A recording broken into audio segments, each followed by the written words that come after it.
కొన్నిసార్లు మన బుర్రే మన మాట వినదు. అది అపచారమో మన గ్రహచారమో ఒకళ్ళకి పంపాల్సిన డబ్బు ఇంకొకళ్లకు పంపేసి నాలుగు ఖర్చుకుని లబోదిబో అంటాం. అసలే డబ్బుకి కింద మీద పడుతున్న వేళ ఇలాంటి పనులు కన్నీళ్లు తెప్పిస్తాయి. ఏదో ఆలోచిస్తూ మనలో అనేక మంది చేస్తున్న పొరపాటే ఇది. కొన్నిసార్లు మీ డబ్బును ఓ రాంగ్ బ్యాంక్ అకౌంట్కు బదిలీ చేసినప్పుడు చాలా కంగారు పడతారు. అకౌంట్ నెంబర్లో ఒక్క అంకె తప్పుగా వేసినా కూడా అది భారీ మూల్యాన్ని మిగిల్చవచ్చు. అయితే ఇక్కడ చాలా మందికి ఆ డబ్బులు ఎలా తిరిగి పొందాలో అర్థం కాదు.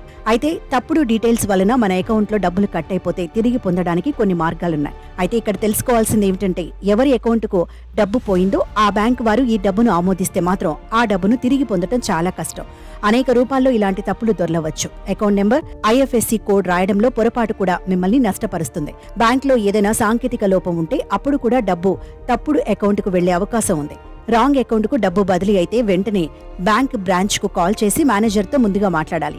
డబ్బు తప్పుడు అకౌంట్లోకి వెళ్లిందని నిరూపించడానికి తగిన ఆధారాలను బ్యాంకుకు ఇవ్వాల్సి ఉంటుంది. త్వరిత చర్య కోసం మీ ఫిర్యాదును బ్యాంకుకి ఈమెయిల్ చేయాలి. తప్పు అకౌంట్కు డబ్బు బదిలీ అయినప్పుడు బ్యాంకు కేవలం మధ్యవర్తి పాత్రను మాత్రమే పోషిస్తుందనే విషయం ముఖ్యం. అయితే ఒకే బ్యాంకుకు చెందిన 2 వేర్వేరు అకౌంట్ల మధ్య తప్పు బదిలీ జరిగితే ఆ లావాదేవీని రద్దు చేయడానికి బ్యాంక్ అభ్యర్థనను పంపవచ్చు. డబ్బు బదిలీ చేయబడిన బ్యాంక్ అకౌంట్ రివర్సల్ను అనుమతించినట్లయితే అది తిరిగి చెల్లించబడుతుంది. 7 పని దినాలలోపు డబ్బు వాపస్ చేసే అవకాశం ఉంది. వేరే బ్యాంకుకు నగదు బదిలీ అయితే ఆ శాఖకు వెళ్లి బ్యాంక్ అధికారులను కలవాల్సి ఉంటుంది.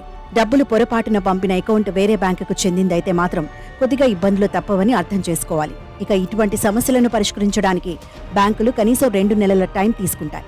కాబట్టి ఆన్లైన్ లావాదేవీలలో దృష్టంతా చేసే పనిపైనే ఉండాలి.